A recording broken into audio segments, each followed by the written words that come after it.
오늘 우리에게 주신 하나님의 말씀은 레위기 1장 1절에서 9절 말씀입니다. 여호와께서 회막에서 모세를 부르시고 그에게 말씀하여 이르시되 이스라엘 자손에게 말하여 이르라. 너희 중에 누구든지 여호와께 예물을 드리려거든 가축 중에서 소나 양으로 예물을 드릴지니라. 그 예물이 소의 번제이면 흠없는 수컷으로 회막문에서 여호와 앞에 기쁘게 받으시도록 드릴지니라.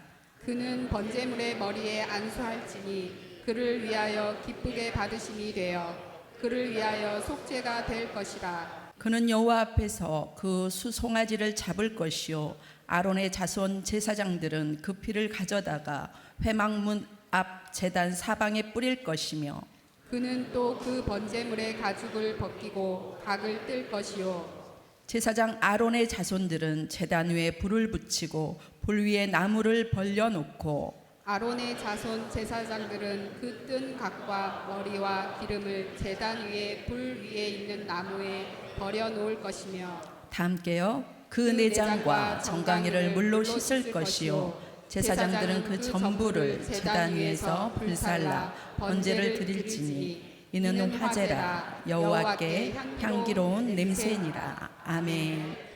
호산나 찬양대 나오셔서 특송해 주시고 영상 보고 말씀 나누겠습니다.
지금 이 시간 나는 성령이 내 속에 계시다는 것을 확신합니다. 그분이 오늘 여러분 속에서도 살아 역사하실 줄 믿습니다. 그래서 오늘 우리에게 주신 이 하나님의 말씀이 저와 여러분의 마음에 빛이 되기를 원하고 그 빛을 비추이는 자로 주 안에서 승리하며 살아갈 수 있기를 주의 이름으로 축복합니다. 방금 영상을 보셨습니다. 2011년입니다. 3월 11일 오후 2시 46분 일본 대지진은 커다란 충격과 아픔을 남겼습니다. 후쿠시마 원자력 발전소가 폭발했거든요. 시속 700km 속도로 이동한 거예요. 4m의 거대한 파도로 돌변한 이 쓰나미가 오는데 걸리는 시간은 30분 걸렸습니다. 30분이라면 높은 곳으로 대피하면 충분히 위험에서 벗어날 수 있는, 살 수 있는 그런 상황의 시간이거든요. 이때 끝까지 자기 자리를 지키면서 많은 사람들에게 높은 곳으로 빨리 피하라고 외친 위기관리과 직원 엔도 미키 씨가 있었습니다. 여러분, 거대한 쓰나미가 몰려옵니다. 높은 곳으로 대피해 주세요. 여러분, 급합니다. 거대한 쓰나미가 몰려옵니다. 높은 곳으로 대피해 주십시오. 쓰나미 발생 10분 후에 위기 상황임을 직감한 직원들은 너날 것 없이 옥상으로 다 대피해서 옥상으로 올라가는데 다른 직원들과는 달리 딱 한 사람, 엔도 미키라고 하는 그 이 직원만 끝까지 마이크를 잡고 계속해서 재난방송을 하는 거예요. 마을 곳곳에 울려 퍼진 이 여성의 울부짖음에 여러분, 그 소리를 듣자마자 높은 곳으로 모든 일을 중단하고 뛰어오르거든요. 7천여 명의 생명이 목숨을 건졌습니다. 미우라 다쿠야 씨의 증언입니다. 주민 절반이 엔도미키 씨의 목소리를 듣고 깊이 높은 곳으로 올라가 살았습니다. 목숨을 건졌습니다. 다카시 쿄코 씨는 다급한 그녀의 목소리에 위기감을 직감했고 순간 모든 것을 놓고 뛰어오르기 시작했대요.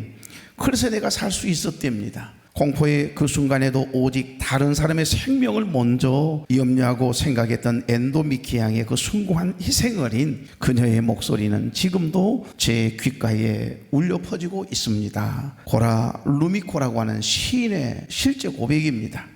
일본 열도의 전체를 공포와 슬픔으로 몰아넣었던 상상을 초월한 거대한 이 쓰나미는 그날 19,575명의 생명을 앗아갔습니다. 19,575명 사망입니다. 2,577명 실종되는 정말 충격적인 무서운 재앙이었습니다. 그런데 여러분, 죽음의 그림자가 일본 열도를 덮고 있을 바로 그 순간에도 그 죽음의 그림자조차 덮지 못했던 곳이 딱 한 군데 있었습니다. 산부인과 병원이었어요. 여러분, 3월 11일에 태어난 어린 생명들, 이곳에서 저곳에서 끊임없이 새로운 생명이 태어나는 거예요. 한쪽에서는 살려달라고 아우성치는 그 순간에도 다른 한쪽에서는 새로운 어린 생명이 태어나고 있는 이 현실, 어떻게 설명할까요? 이것이 저와 여러분이 살아가고 있는 이 세상입니다.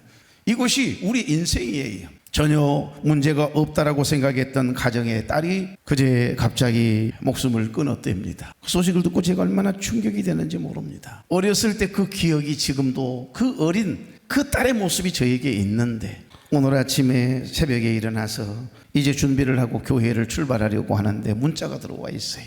목사님, 저희 남편이 어제 12시 20분에 하나님의 부르심을 받았습니다.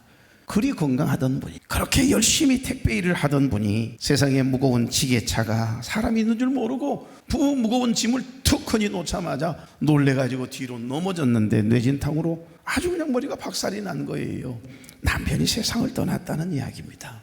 여러분, 우리가 살아가는 세상은 늘 지금도 우리가 쉬고 있는 우리의 평범한 일상이 저들에게는 간절한 소망이고, 딱 한 번만 눈을 떴으면, 딱 한 번만 말하는 것을 들었으면, 딱 한 번만 내 귀에 들렸으면, 볼 수만 있다면 감사할 수 있겠다라고 부르짖고 기도하는 눈물의 기도 소리가 중환자실에 가면 지금도 여전히 아마 들려오지 않을까요? 또 어떤 한 곳은 끊임없이 새로운 생명이 되어나 기뻐하고 화보를 지르는 그런 사랑스러운 일들이 일어나고, 이게 세상입니다. 죽음의 두려움도 있게 만든 생명력으로 사랑스럽게 자라고 있는 여러분, 그때 태어난 아이들 19,000명이 넘는 많은 생명을 앗아간 그 쓰나미의 무서운 재앙이 있었음에도 불구하고 이 땅에 태어난 새로운 생명이었던 그들, 벌써 15살이 되었겠네요. 여러분, 환란의 때에 생명을 구하려고 자기를 희생했던 엔도미키 씨는 끝까지 그 자리를 지키고 단 한 명이라도 더 살리겠다는 생각에 그 애를 썼는데 안타깝게도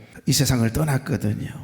그리고 그 힘들고 다급한 상황에서도 이 땅에 태어난 아이들의 출산을 도왔던 수많은 사람들의 헌신과 희생은 어두운 세상을 향한 소망의 등불이 된 것입니다.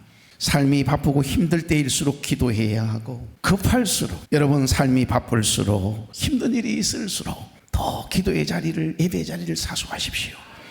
그리고 아무리 급하다 할지라도 영혼을 살리는 일보다도 급한 일이 있겠습니까?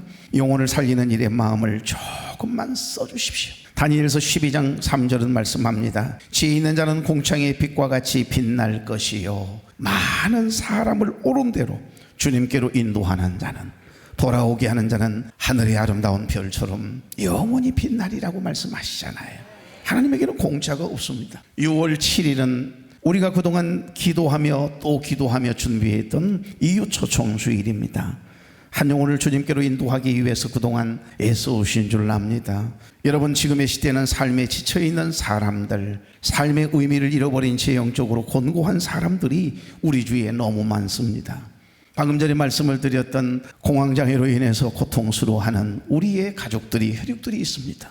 여러분이 그 경험을 하기 전에는 그 고통이, 그 힘듦이, 그 외로움이, 여러분 아무리 부유해도, 아무리 좋은 것을 가지고 있어도 내 마음을 둘 곳이 없어 외로움을 호소하는 이들이 우리 주위에 얼마나 많은지 모릅니다. 그래서 우리의 마음을 지으신 하나님만이 그 영혼을, 그 마음을 터치해 주시고 치유해 주시고 만져주실 수 있다라고 하는 믿음을 가지십시오. 그래서 누군가가 다가와 마음을 어루만져 주고 교회 한 번만 가자고 끌어주기를 원하는 사람들이 의외로 많다는 거 여러분 아세요? 여러분, 가장 가까이에 있는 사람들 중에, 친구와 혈육 중에 한 번만 나도 교회 가보고 싶은데, 도대체 교회가 무엇인지 한번 가보고 싶은데 어느 누가 나를 불러주는 이가 없어서, 초청해 주는 이가 없어서 외롭게 이 세상을 떠나가는 사람들이 있습니다. 인생의 무거운 짐을 무겁게 홀로 지고 마음 둘 곳이 없어 눈물 짓는 영혼들이 있더라고요. 우리 주님은 한 영혼이 천하보다 귀하다고 말씀하십니다. 잃어버린 한 마리의 양들이었던 저와 여러분을 주님께로 인도한 그 누군가의 눈물의 기도와 이곳까지 인도하도록 우리를 전도해 준 사람이 있잖아요. 어떤 분들은 태어나자마자 내가 예수 믿고 있더라고요. 아니요, 뱃속에서부터 이미 모태신앙으로 태어난 분들이 있지요. 어떤 이들은 전도를 받아서 예수님을 믿게 되었고 이 자리에 앉아 계신 분도 있을 겁니다. 그래서 여러분, 사도 바울은 로마서 10장 14절 15절에 이렇게 말씀합니다. 그런즉 그들이 믿지 아니하는 일을 어찌 부르리요? 듣지도 못한 일을 어찌 믿으리요? 전파하는 자가 없이 어찌 들으리요? 보내심을 받지 아니하였으면 어찌 전파하리요? 맞습니다. 복음을 듣지도 못한 이들이 어찌 예수님을 믿겠습니까? 지금 이 순간에도 전 세계 곳곳에 복음을 들고 복음을 전하는 선교사들이 있지만 아직도 미치지 못해서, 아니요, 저 사람은 내가 전도해 보아야, 복음을 전해 보아야 움직이지도 않을 사람, 포기해버린 영혼들, 한 번도 복음을 듣지 못한 사람들이 있을 거예요. 여러분, 전도하는 사람이 없었다면 어찌 복음을 들을 수 있겠습니까? 전도는 복음이라는 생명의 씨앗을 뿌리는 일입니다. 전도에 열매가 없다고 낙심하고 계신 분들 계십니까? 우리는 때를 얻든지 못 얻든지 전하면 되는 거예요. 씨를 툭 하고 터지게 하시고 싹이 나고 꽃이 피고 열매를 맺게 하시는 분은 하나님이십니다. 주 예수를 믿어라, 그리하면 너와 내 집이 구원을 얻으리라. 열매를 맺게 하시는 분은 우리 하나님이세요. 이까지 것 가지고 전도가 되겠어? 저런 방식으로 전도 안 되는데, 그저 옛날 방식이잖아. 그리 전도하면 요즘 사람들은 불쾌하게 생각하지 않을까? 내가 교회 가자고 그러면 기분 나빠하겠지? 지금은 전도하기 어려운 시대예요, 목사님. 아니요, 지금은 전도해야 될 사람이 많은 시대지요. 지난주에 우리 홍 장로님이 오셔서 자녀들이 많다고 하며 사람들이 늘 그랬다고 하지요. 자식이 많으면 뭐가 많다고요? 바람 잘 날이 없다. 자녀들이 많다 보니까 사람들이 그래요. 인사하시면서, 목사님 자녀들이 5이나 되다 보니 바람 잘 날이 없다고 이야기하잖아요. 그런데 아니요, 열매가 많은 거죠. 그렇죠. 우리 홍 장로님이 그 이야기를 하셨어요. 바람 잘 날 없습니다. 그것 하나의 삶의 과정이에요. 기도하면 하나님께서 얼마나 많은 열매들을 경험하게 하시는데요. 오늘처럼 바람이 고마울 때가 어디가 있어요? 얼마나 시원합니까? 여름에도 한여름에도 깊은 숲속에 들어가면 맑은 바람이 불지 않습니까? 믿음으로 살아가는 가정들 보면 자녀가 많은 것이 열매가 많다 이리 생각하니까 근심되게 하고 염려하게 하는 그런 일보다 은혜되는 일들이 훨씬 많습니다. 우리도 5이잖아요. 바람 잘 날이라니요. 행복한 일만 많습니다. 열매만 많아요. 그래요. 크고 작은 인생의 바람이 불어요. 근심이 되게 하고 기도의 제목들이 늘 끊이지 않고 지나갑니다. 그러나 하나님의 은혜가 덮으면 그거 아무것도 아니에요. 걔들 때문에 기도하게 되고 걔들 때문에 더 하나님 앞에 부르짖고 기도하다 보면 그들을 하나님께서 일으켜 세워주시고 은혜 주시는 것을 경험하며 우리를 행복하게 하는 게 더 큰데요. 여러분, 예수님이 사셨던 그 시대는 전도하기가 더 어려웠습니다. 복음을 전하기 위해서, 믿음을 지키기 위해서, 신앙을 지키기 위해서 더 많은 박해와 핍박이 있었던 때입니다. 왕때를 당해야 되고 불이익을 당해야 되고 공직에서 물러나야만 했어요. 때로는 추방당하기도 했습니다. 때로는 생명을 내어놓아야만 했습니다. 전도하다가 감옥에 갇힌 세례 요한, 예수 믿는다는 것 때문에 복음을 전한다는 그것 때문에 죽을 고비를 수없이 넘겨야만 했던 전도자 사도 바울을 생각해 보십시오. 돌에 맞아 죽어야만 했던 수레반 집사는 어떻고요? 우리나라에도 주기철 목사님, 손양원 목사님 같은 분들 두들겨 맞고 찢기우고 매달렸으며 불살라지고 종종 어둠 가운데 던져지기도 해야만 했잖아요. 왜 그랬습니까? 이유는 단 한 가지입니다. 길이요 진리요 생명 되신 예수 그리스도를 전했다라고 하는 이유 하나 때문입니다. 복음을 듣지 못한 사람들을 위해서 여러분, 복음 때문에 고향과 나라를 떠나야만 했고 직장과 일터를 포기해야만 했던 사람들이 우리 주위에 얼마나 많은데, 그들을 통해서 내가 그 누군가는 예수를 믿게 되었고 구원받아 하나님의 자녀가 된 것 아닙니까? 그래서 큰 은혜와 복을 받아 누리고 살아가는 겁니다. 여러분, 그렇습니다. 주 예수를 믿으라. 그리하면 너와 내 집이 구원을 얻으리라. 열매를 맺게 하시고 거두시는 분은 하나님이심을 믿고 때를 얻든지 못 얻든지 한 주 동안 내가 만난 주님을 증언하는 주님의 증인된 삶을 살아갈 수 있기를 바랍니다. 왜냐하면 죄인 한 사람이 회개하고 주님께로 돌아오면 그 영혼도 인도한 우리도, 우리 하나님도 여호와 샬롬의 큰 은혜를 경험케 하시거든요. 사랑하는 교회 여러분, 다음 주일은 우리가 그토록 기다려온, 기도해온 이유 초청주일입니다. 그런데 이상합니다. 저는 이유 초청주일을 한 주 앞두고 계속해서 어떤 말씀을 함께 나눌까를 생각하는데 끊임없이 내 마음속을 치고 들어오는 성경 구절이 있었습니다. 오늘 본문입니다. 내 생각에서 떠나지 않는 거예요. 향기로운 냄새니라. 여호와께 향기로운 냄새니라. 끊임없이 반복된 한 문장이에요. 그래서 레위기서를 찾아서 묵상을 하게 됐습니다. 9절 다 같이. 그 내장과 정강이를 물로 씻을 것이요 제사장은 그 전부를 제단 위에서 불살라 번제를 드릴지니 이는 화제라 여호와께 향기로운 냄새니라. 이 부분만 여러분은 큰 소리로 읽어주시면 돼요. 13절 시작. 그 내장과 그 정강이를 물로 씻을 것이요 제사장은 그 전부를 가져다가 제단 위에서 불살라 번제를 드릴지니 이는 화제라 여호와께 향기로운 냄새니라. 아멘. 여러분, 2장 2절에도 9절에도 3장 5절에도 보십시오. 계속 반복되는 한 문장이 있습니다. 여호와께 향기로운 냄새니라. 다 같이요. 여호와께 향기로운 냄새니라. 할렐루야. 여러분, 지금의 하나님께 드려지는 예배를 이야기하고 있는 거예요. 우리가 기쁨과 감사함으로 주님을 찬양하고 하나님 앞에 나와 예배를 드리는 이 모든 아름다운 예배가요 여호와께 향기로운 냄새가 되는 줄로 믿습니다. 하나님이 받으시는, 연락하시는 예배, 제사인 거예요. 여러분, 레위기서 1장부터 7장까지를 시간이 나시면 한번 읽어보십시오. 여러분, 레위기서를 여러분 스스로 한번 읽어보십시오. 먼 제사에 대한 이야기만 가득 차 있고요 지루해서 아마 견디지 못할 거예요. 그런데 여러분, 이 제사법이 얼마나 중요한지 몰라요. 성경에 나오는 5대 제사에 대한 지침서가 기록이 되어 있습니다.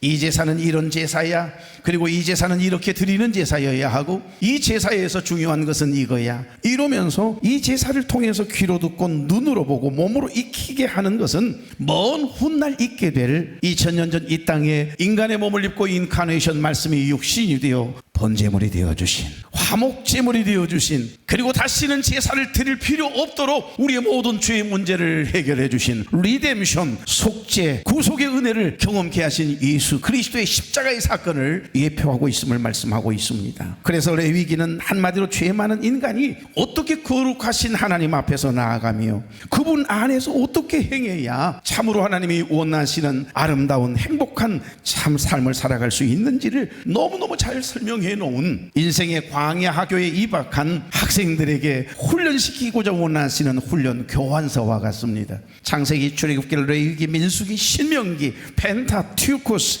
모세가 쓴 5개의 책이죠. 모세오경이라 그럽니다. 그래서 유대인들은, 이스라엘 백성들은 지금도 토라, 이 5권의 책을 어렸을 때 글을 읽기 시작하면 이 토라 율법서를 암송하도록 읽고 또 읽게 해요. 그리고 엄마가, 아빠가 잠자기 전에 항상 읽어주는 그런 전통이 있습니다.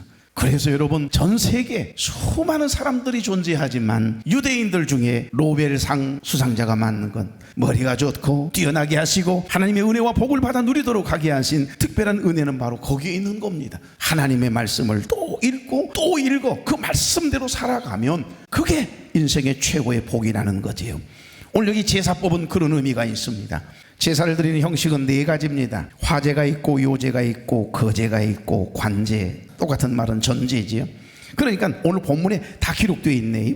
먼저 화제는 제물을 불에 태워서 향을 냄새로 흠양하시도록 하나님께 드리는 제사입니다. 요제는 제물을 높이 들어서 이렇게 흔들어 드리는 제사예요. 그래서 레위기서 7장 30절 보면 여호와의 화제물은 그 사람이 자기 손으로 가져올지니 곧 그 제물의 기름과 가슴을 가져올 것이요 제사장은 그 가슴을 여호와 앞에 높이 들어서 흔들어 요제를 삼고. 당시 제물을 높이 들어서 헌정하는 이 의식은 바쳐진 제물이 오직 여호와 하나님의 것임을 의미하는 겁니다. 세 번째는 제물을 위로 아래로 올렸다 내렸다는 거제라고 하는 제사법이 있습니다. 형식이지요. 네 번째는 포도주나 기름, 피를 제단에 붓는 짐승을 잡았다 그러면 그 짐승의 피를 받아서 그 제단의 사면에 뿌리는 거예요. 이게 전제, 관제라고 하는 제사입니다. 그리고 레위기서에 나오는 5가지의 제사법이 기록이 되어 있습니다. 첫째는 번제라고 하는 제사인데 오늘 본문은 번제에 대한 말씀이세요. 그러니까 온전한 헌신을 다짐하는 뜻으로 제물을 잡았어요. 그러면 피를 제단 사면에 뿌리는 관제, 전제를 드리죠. 그리고 모든 제물에 하나도 남김없이 버리는 것이 없이 제물 위에 올려서 하나님이 원하신 방식을 통해 불에 태워서 연기로 드리는 제사예요. 1시간, 2시간 모든 제물이 다 타서 향기가 되어 하늘을 향해서 올라가도록 드리는 제사가 온전히 드리는 제사, 하나도 남김없이 드리는 번제라고 하는 제사거든요. 예수님의 십자가의 사건을 뭐라고 이야기하죠? 어린 양이 되신 예수 그리스도께서 번제물이 되셨다, 화목제물이 되셨다라고 하는 말씀은 바로 그런 의미가 있는 겁니다. 두 번째로 처음 익은 열매나 곡식을 하나님께 드리는 소제라고 하는 제사가 있습니다. 우리의 가진 모든 것이 하나님이 주신 것이고 하나님께 속해 있음을 인정하고 하나님이 주신 모든 것에 대하여 감사의 제사를 드리는 거죠. 세 번째는 감사제, 서원제, 자원제로 구분하는 화목제사가 있습니다.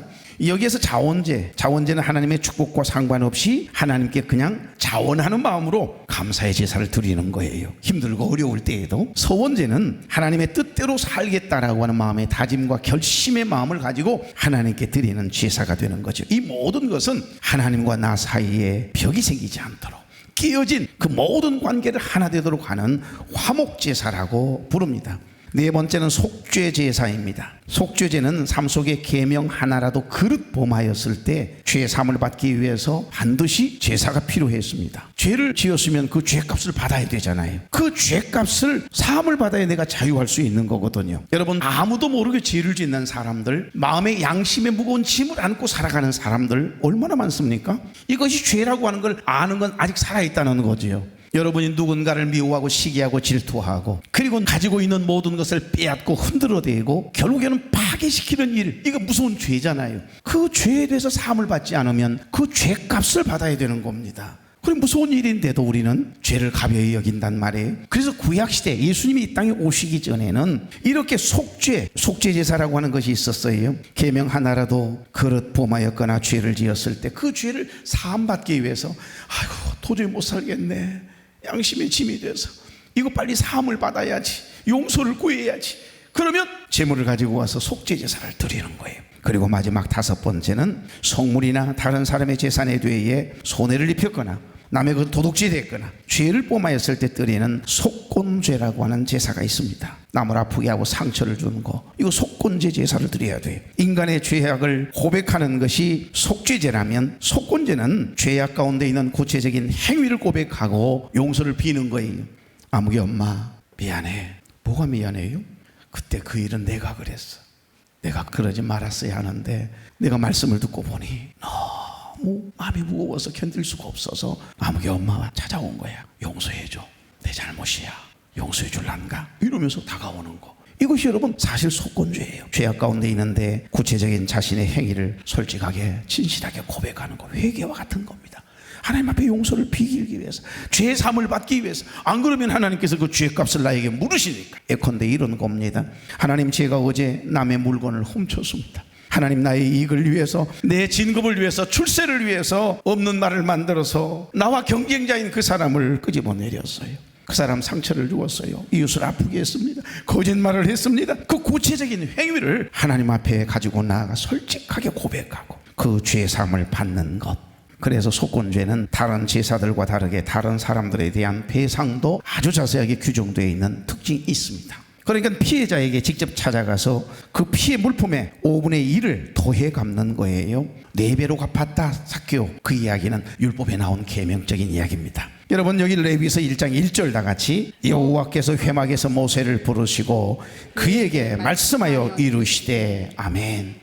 여기 회막은 그러니까 제사를 드리기 위해서 이스라엘 백성들은 성소, 지성소가 있는 하나님의 성전이 있는 예루살렘으로 모두가 올라가야만 했습니다. 왜냐하면 해발 760m에 있는 높은 산 언덕배기에 예루살렘 도성이 있었으니까요. 그곳에 성전이 있었거든요. 자, 이제까지는 서론입니다. 이제 진짜 이야기를 하고 싶습니다. 그렇다면 이 제사를 어떻게 드렸을까입니다. 제사를 드리는 방법을 여러분이 알고 나면 정말 내가 왜 전도해야 하는 것인지, 내가 예수를 믿는다는 것, 예배를 드린다는 것이 어떤 것인지 구구절절 내 마음에 다가오게 되기 때문입니다. 자, 여러분, 제사를 어떻게 드려야 할까요? 제사를 드릴 때 첫 번째로 제사를 드리는 사람이 해야 할 일이 있습니다. 제물을 선택하는 겁니다. 여기로 여기서 1장 2절 3절입니다. 다 같이, 이스라엘 자손에게 말하여 이르라. 너희 중에 누구든지 여호와께 예물을 드리려거든 가축 중에서 소나 양으로 예물을 드릴지니라. 3절, 그 예물이 소의 번제이면 흠 없는 수컷으로 회막문에서 여호와 앞에 기쁘게 받으시도록 드릴지니라. 아멘. 아무 소나 양을 드리는 게 아니에요. 흠 없는 수컷이어야 합니다. 하나님께서 정하신 예물을 드려야 돼요. 짐승을 잡아야 돼요.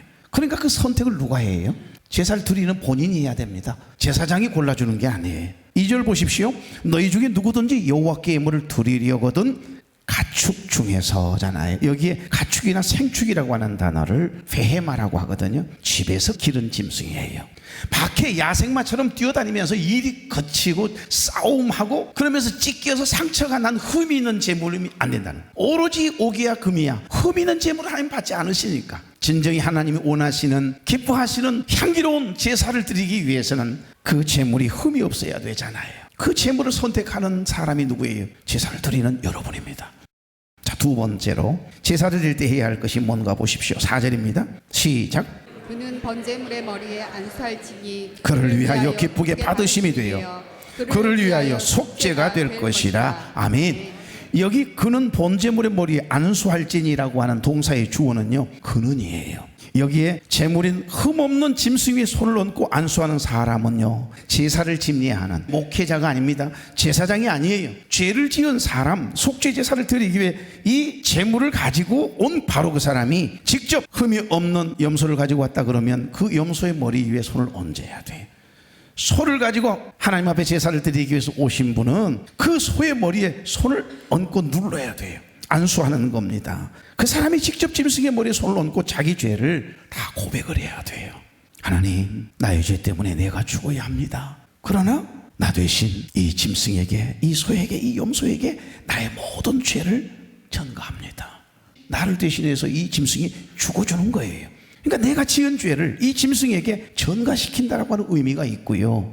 안수라고 하는 단어는 샤마크라고 하는 단어를 썼어요. 눌로 안수하는 거예요. 죄의 값은 사망이지 않습니까? 내가 죄를 지으면 그 죄값으로 내가 죄값을 받아야 하고 죽어야 마땅한데, 이 흠이 없는 짐승이 안수하는 순간 내 죄가 이 짐승에게로 옮겨가는 거예요. 내가 죽어야 하는데, 내가 잘못은 했는데, 이 죄값을 내가 받아야 되는데, 이 짐승이 대신하여 죽어줌으로 나를 죄에서 자유하게 하는 거예요. 이게 제사법이고, 지금 이제 제사를 폐하신 예수님이 번제물 되어주심으로 인하여 지금 우리가 드리고 있는 예배가 바로 이런 의미가 있는 겁니다. 세 번째, 제사를 드릴 때 해야 할 것은 짐승을 잡아야 되겠지요. 4절 5절 큰 목소리 다 같이요. 그는 번제물의 머리에 안수할지니 그를 위하여 기쁘게 받으심이 되어 그를 위하여 속죄가 될 것이라. 5절, 그는 여호와 앞에서 그 수송아지를 잡을 것이요 아론의 자손 제사장들은 그 피를 가져다가 회막문 앞 제단 사방에 뿌릴 것이며.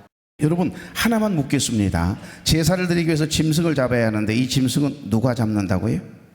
5절 보십시오. 그는 여호와 앞에서 그 송아지를 잡을 것이며. 번제물에 안수하는 일이나 그 수송아지를 잡는 이 동사의 주어 또한 그는 내가 잡아야 돼요. 여러분, 목사님이 잡아주는 게 아닙니다. 제사장님들이 잡아주는 게 아니에요. 여기 보시면 제사장이 직접 잡아주는 게 아니고 짐승을 끌고 온 죄사함을 받아야 할 그 사람이, 그러니까 여러분이 짐승을 직접 잡아 죽여야 돼요. 그렇게 온순한 양도 부르르르 떴는데 그것을 이렇게 지켜보면서 세상에 그 재물을 잡아야만 하는 죄인된 제사를 드리기 위한 그 사람 마음이 어떠할까요? 여러분, 이런 제사 드려본 적 있습니까? 개를 잡아보신 분 있으세요? 어린 시절에 개 잡는 부모님들, 염소를 잡는 숨통, 세상에 웅덩이를 파서 소금을 입에다 집어넣고 세상에 그냥 묻어버리더라고요.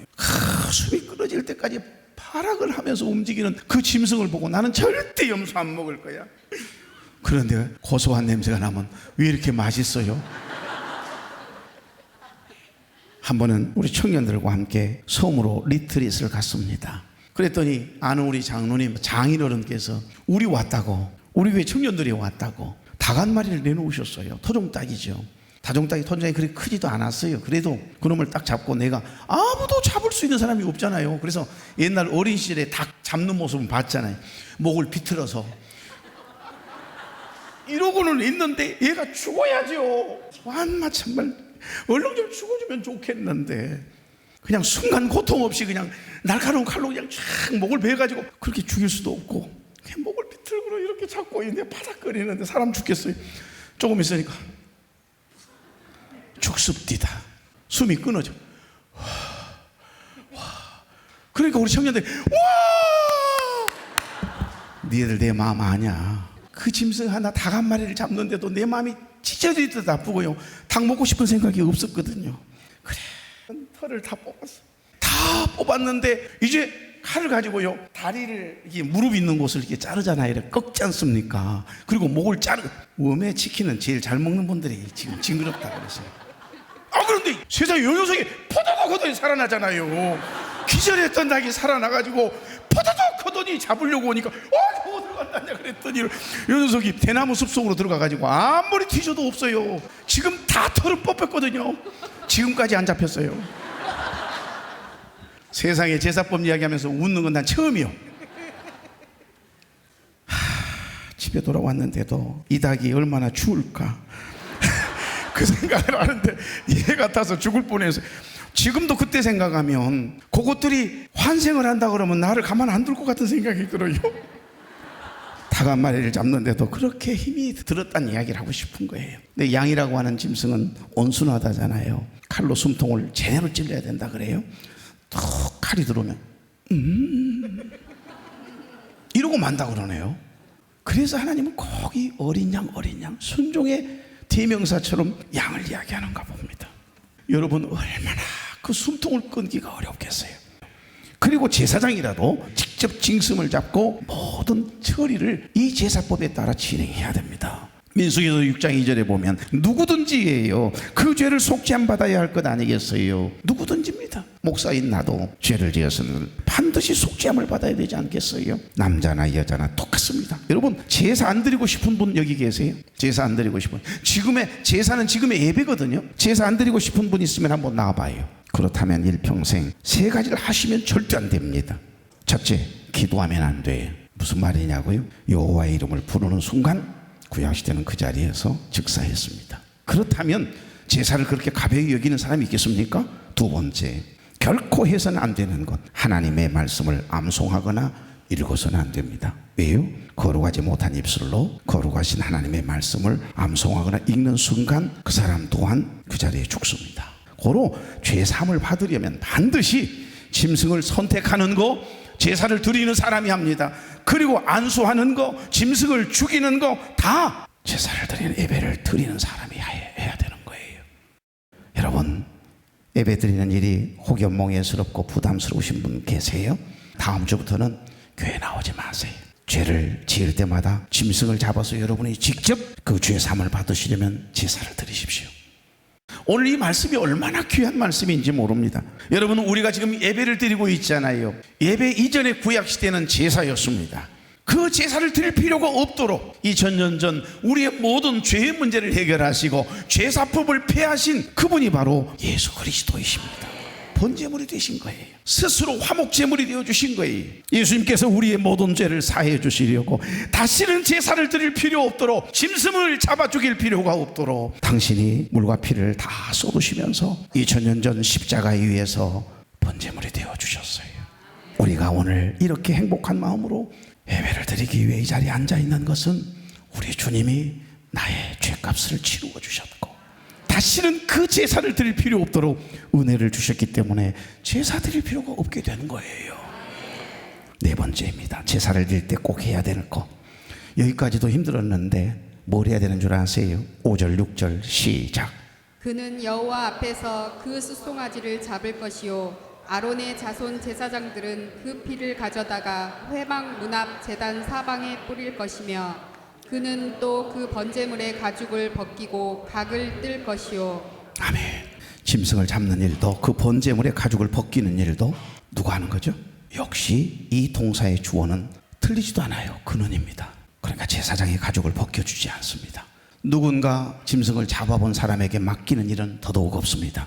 도살장에서 다 잡아주고 죽여주고 정리해주고 각을 따떠주고 이런 일들 절대 없습니다. 죄인된 저와 여러분이 직접 짐승의 가죽을 다 벗겨야 합니다. 가죽을 그대로 놓은 채 제사를 드릴 수는 없습니다. 가죽을 다 벗겨야 되는 그 고통 생각해 보십시오. 그렇게 쉽게 가죽 벗겨지지 않습니다, 짐승이. 그런데 그것을 그냥 살점이 떨어지고 피비린내가 나는 그 짐승을 다 가죽을 내가 벗겨야 돼요. 다섯 번째 제사를 드릴 때 우리가 해야 될 일, 여기 6절 하반절입니다. 그는 또 그 번제물의 가죽을 벗기고 각을 뜰 것이요. 여러분, 명태포 뜨듯이 살만 이렇게 각을 뜨는 게 아닙니다.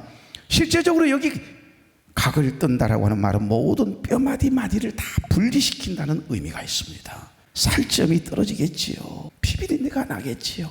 여러분, 차를 몰고 유리창을 도살장 지나가면서 내려봐요. 혹시 자전거를 타고 아니면 그곳까지 가봐요. 썩은 내새가요, 피비린내가요. 얼마나 진동하던가요. 정말 구약의 제사는 처참하고 잔인함이 있는 제사였습니다. 로마 대제국 시대에 로마가 인정했던 이 잔인한 십자가형을 받은 사람이 그 거대한 전 세계를 제패하고 있었던 로마 대제국인데, 사실은 공식적으로 이 부끄러운 가장 처참한 십자가형을 받은 사람이 98명이었다라고 하는 사료가 있습니다. 그만큼 십자가형은 살점이 뚝뚝 떨어지는 잔혹한 형틀이었어요. 우리 예수님께서 다시는 우리가 직접 짐승을 잡고 각을 뜨고 가죽을 벗길 필요가 없도록 우리 주님께서 친히 살점이 떨어졌습니다. 물과 피를 다 쏟으셨어요. 그림에는 실오락이 걸쳐 있지만 실오락이 하나 걸쳐져 있지 않는 벌거벗겨진 채로 가장 부끄러운 십자가형을 받으신 거예요. 번제물이 되시기 위해서입니다. 그런데 우리 주님께서 이 형을 받으신 거예요. 이유는 번제물이 되셔서 우리의 죄값을 치루어 주시기 위해서. 그래서 누구든지 예수 그리스도를 믿으면 구원의 마음과 동시에 저 영원한 하나님의 나라를 들어갈 수 있는 은혜를 주시기 위해서입니다. 이제 마지막 여섯 번째 제사를 드릴 때 해야 할 일은 뭔 줄 아세요? 각을 뜬 재물을 제단 위에 올려서 불태우는 일을 그 사람이 해야 됩니다. 7절부터 9절입니다. 제사장 아론의 자손들은 제단 위에 불을 붙이고 불 위에 나무를 버려놓고 아론의 자손 제사장들은 그 뜬 갓과 머리와 기름을 제단 위에 불 위에 있는 나무에 버려놓을 것이며 9절 그 내장과 정강이를 물로 씻을 것이요 제사장은 그 전부를 제단 위에 불살라 번제로 드릴지니 뭐지요? 여호와께 이는 화제라 여호와께 향기로운 냄새니라. 이게 제사예요. 화제는 불에 태운다는 의미가 있잖아요. 여러분, 죄가 짐승에게 전가된다라고 하는 의미는 죄로 인하여 내게 쏟아질 하나님의 무서운 심판, 진노가 나의 죄값이 죽는 겁니다. 그러니까 제사를 드리는 사람이 짐승의 손을 얹고 안수해서 선택하고 직접 죽이고 그리고 직접 가죽을 벗기고 직접 각을 떠서 모든 뼈를 마디마디 분리해서 제단 위에 올려서 불태우는 이 제사는 하나님의 눈에 무엇으로 보였을까요? 번제물을 드리기 위해서 짐승을 잡고 각을 뜨고 가죽을 벗기고 그러면서 하나님 앞에 불에 태워서 드리는 이 제사를 그 과정을 다 지켜보신 우리 하나님께서 무엇으로 보셨을까요? 양과 소가 죽는 것이 아니라 지금 뭐가 죽고 있는 겁니까? 그 사람의 죄가 죽고 있는 겁니다. 고로 죄를 태워서 없애는 길은 의미를 가지고 있습니다. 죄를 태워 없애버리는 깊은 의미를 가지고 있는 거예요. 그래서 여기 9절 마지막에 제사장은 그 전부를 제단 위에서 불살라 번제를 드릴지니 이는 화제라 여호와께 향기로운 냄새니라 말씀하고 계시네요. 여기까지 설명해야겠습니다. 여호와께 향기로운 냄새. 여러분, 이게 무슨 향기로운 냄새겠어요? 짐승을 잡아서 피비린내가 나고 더러운 냄새로 번복이 되고 살점들이 온몸에 더덕더덕 붙어있지 않겠어요? 그 가죽을 벗기느라고 그 짐승을 잡을 때 피가 솟구치지 않았겠습니까? 그 온몸에 얼마나 더럽고 피비린내 나는 잔인함이 있습니까? 그런데 우리 하나님께서 그걸 제단 위에 올려놓고 불로 태워서 하나도 남김없이 연기로 드리는 때에 여호와께 향기로운 냄새니라. 하나님이 이 제사를 받으셨다라고 말씀을 하고 계시네요. 우리의 더러운 죄가 태워지는 우리 안에 역사하던 죄가 죽는 순간이기 때문에 우리 하나님은 향기로운 냄새로 맡으시는 줄 믿습니다.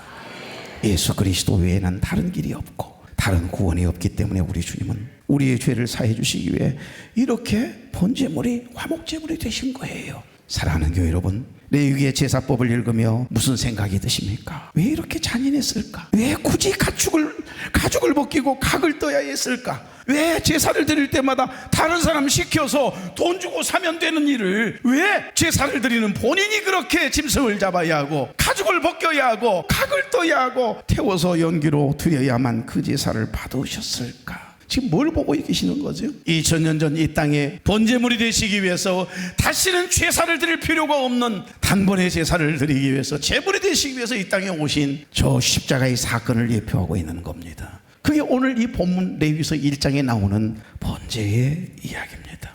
이제 그 사랑을 받은 우리가 죄의 쓰나미에 휩쓸려 죽어가는 이웃을 향해서 어서 높은 곳으로 피하십시오. 예수를 믿으세요. 예수를 믿으면 구원을 얻습니다라고 외쳐야 하지 않겠습니까? 이것이 전도입니다. 이것이 우리를 살리신 예수님의 사랑에 보답하는 유일한 길이라고요. 그래서 레위기는 한마디로 죄 많은 인간이 어떻게 거룩하신 하나님 앞으로 나아가며 그분 안에서 어떻게 행해야 하는지를 너무너무 자세하게 설명하고 있는 책이에요. 그래서 이 책을 읽어보면 거룩이라고 하는 단어가 50번이나 나옵니다. 속죄, 그 죄를 사해 주시는 하나님의 특별한 은혜에 대한 말씀이 85번이나 나와요. 사랑하는 교회 여러분, 삭개오처럼 예수님을 만나고 인격적으로 만난 삭개오가 남에게 피해를 주고 손해를 입히고 아픔을 주었던 일이 있으면 4배로 갚겠습니다 하나님. 그리고 나의 재산을 하나님께 드리겠습니다. 그러면서 예수님을 만난 그 기쁨을 표현하잖아요. 그 사람에게 마음으로 용서를 빌고 토색한 것을 더해 갚는 자세. 그 죄다 생각하면 그 사람을 찾아가서 내가 잘못했노라고, 내가 그 더러운 마음을 품었노라고 자기의 죄를 용서를 구하고 용서를 받는 속건제 제사를 드렸단 말이에요. 우리 하나님이 기뻐 받으시는 삶의 속건제가 바로 이런 겁니다. 그런데 우리가 예수를 믿는데도, 남을 그렇게 아프게 했는데도, 상처를 주고 손해를 입히고 남을 죽이는 일까지 했는데도 하나님 앞에 속죄제도 속건제도 번제도 드리지 않고도 교만된 모습으로 살아간다면 우리 하나님이 우리를 어떻게 생각하실까? 우리의 형식적인 가식적인 그 예배를, 제사를 하나님이 어떻게 흠양하시겠느냐고요.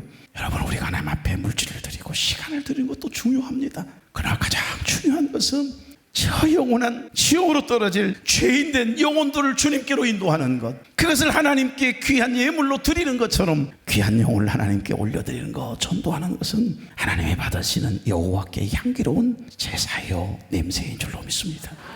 이제 주님은 우리에게 말씀하십니다. 나의 피로 구원받은 너희가 이제는 세상으로 나아가 잃어버린 영혼들을 내게로 데려오라, 인도하라. 이것이 바로 우리 주님이 기뻐하시는 향기로운 제물이라고 말씀하세요. 다음 주일은 우리가 그토록 기다려온 예요초 청주일입니다. 한 영혼이 주님께로 돌아오는 것만큼 우리 하나님이 보시기에 향기로운 냄새가, 향기가 나는 예배가 어디에 있을까요? 우리 마음을 다해서 나도 특별한 은혜를 입은 사람답게 그 은혜를 작지만 갚는 것입니다. 하나님께 예물을 드리는 것도 중요해요. 하루 2시간 드리는 거 더 중요한 거, 시간을 드리고 예물을, 기도를 드리는 거 거룩한 삶이지요. 그러나 한 영혼을 주님께로 인도하는 건 너무 귀한 일입니다. 말씀을 맺습니다. 여러분, 미국의 빌리그리안 목사님 모르신 분이 있을까요? 전 세계적으로 수많은 사람들에게 복음을 전했던 위대한 복음 전도자입니다. 지금도 다시 끄집어 올리잖아요. 대통령 취임식 때 안수기도, 축복기도를 받고 싶어하는 사람 1위가 여러분 빌리그리안 목사님이세요. 우리 아버님도 열심히 청년 때 신앙생활 하다가 열심히 쉬고 계시다가 74 엑스폴로 5.16 광장이죠, 지금 여의도죠, 그곳에 있었던 빌리그리안 목사님의 전도 집회에 참여해서 다시 돌아오신 분 중에 한 분이 우리 아버님이세요. 그렇게 예수 믿고 86세야 8세야 헷갈린다, 하나님의 부르심을 받았네. 여러분, 세계적인 봉사 위대한 빌리그리안 목사를 모르신 분 없죠? 그런데 그 빌리그리안 목사를 주님께로 인도했던 사람은요, 아무도 알아주지 않는 시골 목회자 모르드게 햄이라고 하는 전도자입니다. 모르드게 햄이라고 하는 시골 전도자의 이름 몰라도 좋아요. 그러나 그가 주님께로 인도한 한 영혼이 전 세계 수많은 영혼들을 구원시키는 위대한 전도자가 되게 하셨지 않습니까?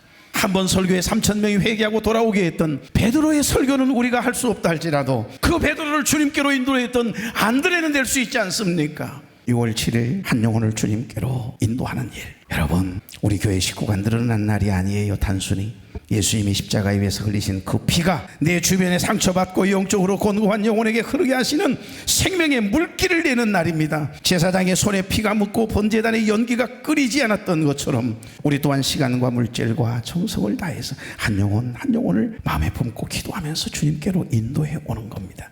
우리의 전도가 그들에게는 살길이 되고, 할렐루야, 우리 하나님께는 향기로운 냄새가 될 줄로 믿습니다.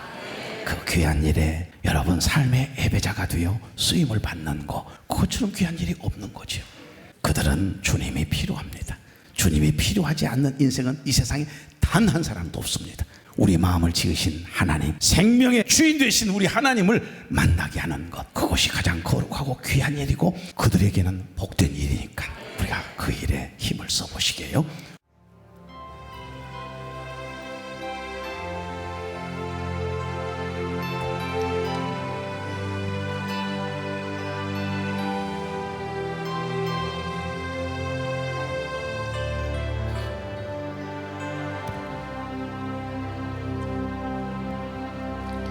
매일 서지는 사람들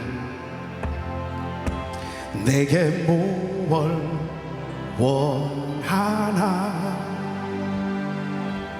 공허한 그 눈빛을 무엇으로 채우나, 모두 자기 고통과 두려움 가득 감춰진 울음소리, 주님 들으시네. 그들은 모두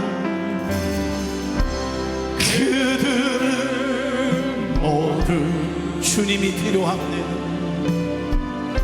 주가 필요해. 깨지고 사는 마음, 주가 시네. 그들은 모두 우리 주님이 필요합니다. 주님 필요하지 않는 사람 없습니다.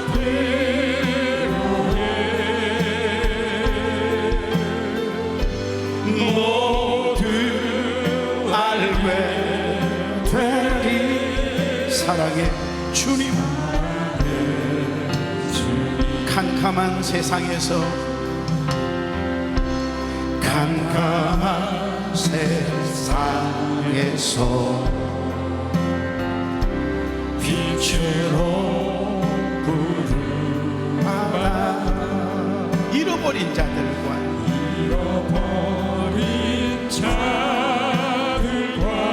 나누라고 하시네. 주의 사랑으로 사랑할 수 우리가 나눌 때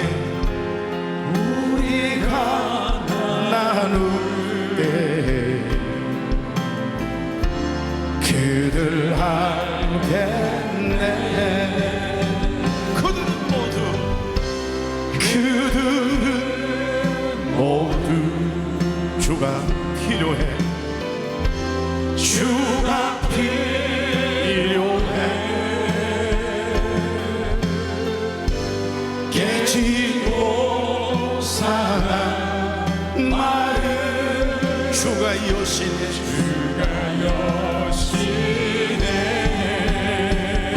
그들은 모두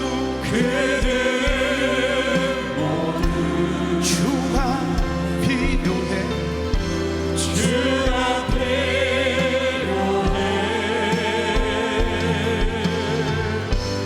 모두 알게 되리 사랑의 주님.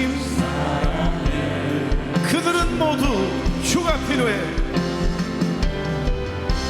그들은 모두 주가 필요해. 주가 필요해.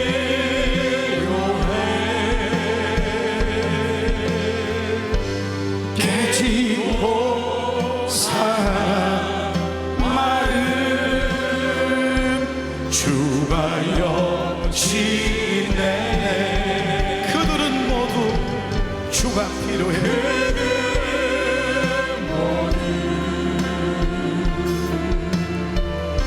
주가 필요해. 모두 알게 되리 사랑해 주님.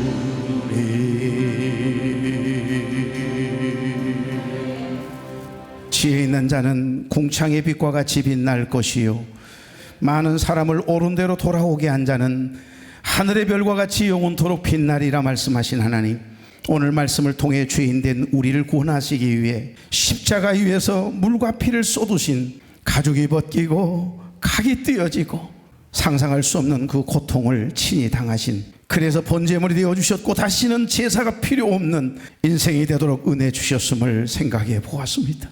짐승의 가죽이 벗겨지고 각이 떠지는 제사법을 통해 우리가 받아야 할 진노를, 심판을 대신 담당하신 우리 주님의 십자가의 사랑을 이 시간 묵상합니다. 그 처절한 사랑이 있었기에 오늘 우리가 이 자리에 있음을 고백합니다.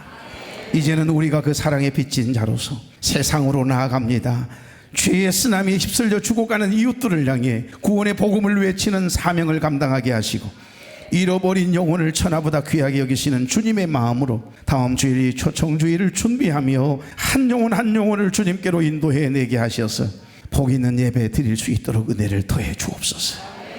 이제는 우리 주 예수 그리스도의 은혜와 하나님 아버지의 국진하신 사랑과 성령님의 감동, 감화, 교통, 위로, 축복, 인도하심의 역사가 사랑하는 종들의 머리 위에 이제로부터 영원토록 함께 계시기를 간절히 축원하옵나이다. 아멘.